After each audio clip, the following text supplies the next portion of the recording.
स्वागत। आज हम भारतीय संविधान के बिल्कुल शुरुआती लेकिन बहुत ही महत्वपूर्ण अनुच्छेदों पर बात करने वाले हैं। अनुच्छेद 1 से 10 तक। ये वो अनुच्छेद हैं जो भारत की बुनियाद रखते हैं। मतलब देश कैसा होगा, कौन इसके नागरिक होंगे। हमारे पास स्रोत के तौर पर भारतीय संविधान, संघ, राज्य और नागरिकता किताब के कुछ अंश हैं।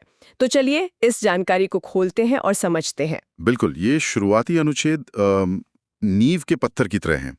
अगर इन्हें समझ लिया तो आगे का पूरा ढांचा समझना आसान हो जाता है। इनसे पता चलता है कि भारत एक राष्ट्र के रूप में, खासकर आज़ादी के फौरन बाद, कैसे परिभाषित हुआ। तो शुरुआत करते हैं अनुच्छेद 1 से। भारत अर्थात इंडिया राज्यों का संघ होगा। यहाँ ये राज्यों का संघ वाली बात है, ये मुझे हमेशा दिलचस्प लगती है। इसका मतलब है कि राज्य इससे अलग नहीं हो सकते, है ना? हाँ, बिल्कुल सही। ये राज्यों का संघ, यूनियन ऑफ स्टेट्स, ये शब्दावली बहुत महत्वपूर्ण है। ये दिखाता है कि भारत एक है, अखंड है। ये कोई समझौता नहीं है राज्यों के बीच कि जब चाहा अलग हो गए। इसी में फिर भारत के क्षेत्र को राज्यों, संघ राज्य क्षेत्रों और भविष्य में शामिल होने वाले क्षेत्रों में बांटा गया है। अच्छा, तो ये संघ वाली बात तो समझ आई। फिर अनुच्छेद 2 और 3 है, ये क्या कहते हैं? हाँ, अनुच्छेद 2 और 3 ये संसद को काफी शक्ति देते हैं।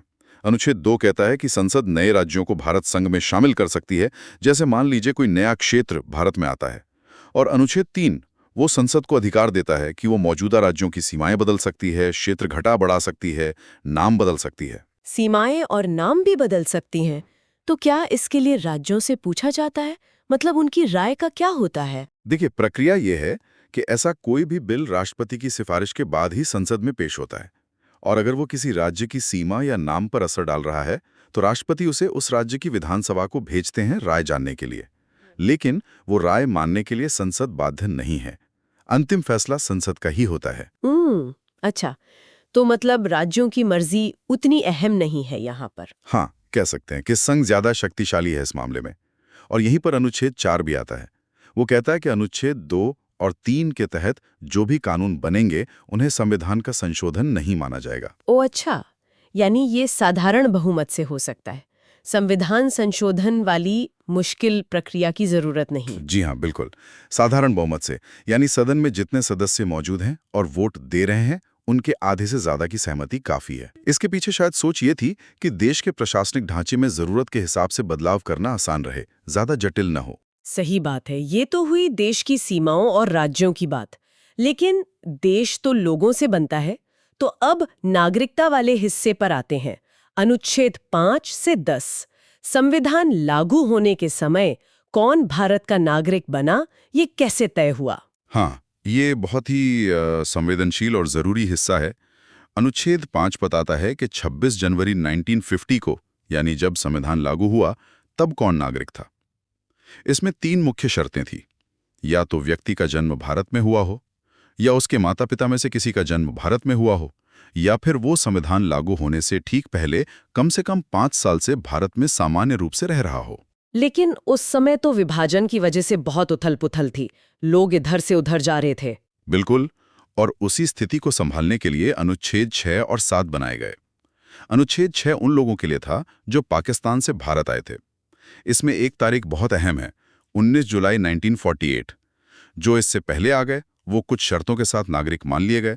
जो इसके बाद आए उन्हें पंजीकरण करवाना पड़ता था और कुछ समय भारत में रहना होता था। और अनुच्छेद 7 वो किसके लिए था? अनुच्छेद 7 उन लोगों के लिए था जो 1 मार्च 1947 के बाद भारत से पाकिस्तान चले गए थे, लेकिन बाद में फिर भारत लौट आए। उनके लिए शर्तें थोड़ी और सख्त थीं।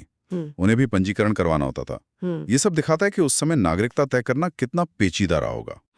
और जो भारतीय मूल के लोग विदेश में रह रहे थे, उनका क्या? उनके लिए अनुच्छेद 8 है। वो विदेश में स्थित भारतीय दूतावास में पंजीकरण करवाकर नागरिकता ले सकते थे, अगर वो या उनके माता पिता या दादा दादी अविभाजित भारत में जन्मे हों। लेकिन एक बात, अनुच्छेद 9 बिल्कुल साफ कर देता है, दोहरी नागरिकता नहीं। अच्छा, मतलब अगर किसी ने किसी और देश की नागरिकता ले ली तो उसकी भारतीय नागरिकता अपने आप खत्म। स्वेच्छा से किसी और देश की नागरिकता अपनाने पर आप भारत के नागरिक नहीं रह सकते। ये एकल नागरिकता का सिद्धांत है। इस एकल नागरिकता पर इतना जोर क्यों दिया गया होगा उस समय? शायद इसकी एक वजह ये थी कि एक नए नए आजाद हुए देश में राष्ट्रीय एकता और एक पहचान को मजबूत करना था।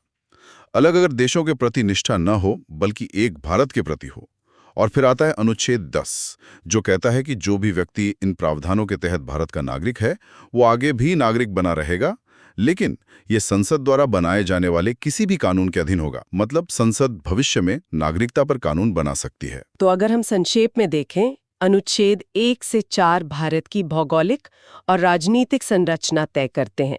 एक अखंड संघ जिसमें राज्यों की सीमाएं बदली जा सकती हैं, और अनुच्छेद 5 से 10 संविधान की शुरुआत में नागरिकता की नींव बनाते हैं, जिसमें विभाजन का असर साफ दिखता है और एकल नागरिकता पर जोर है। ये सब मिलकर भारत की नींव बनाते हैं। बिल्कुल। और यहाँ एक सोचने वाली बात ये रह जाती है कि ये प्रावधान जो लगभग 75 साल पहले एक खास ऐतिहासिक संदर्भ में बने थे, देश को जोड़ने की चुनौती, विभाजन का दर्द, लाखों लोगों का विस्थापन, वो आज की बहसों में कितने प्रासंगिक हैं। आज भी जब नागरिकता या राज्यों के अधिकारों पर बात होती है तो कहीं ना कहीं हम इन्हीं बुनियादी नियमों और उनकी व्याख्याओं पर लौटते हैं। ये नींव आज भी हमारी राजनीति और समाज को कितना आकार दे रही है, ये सोचना दिलचस्प है।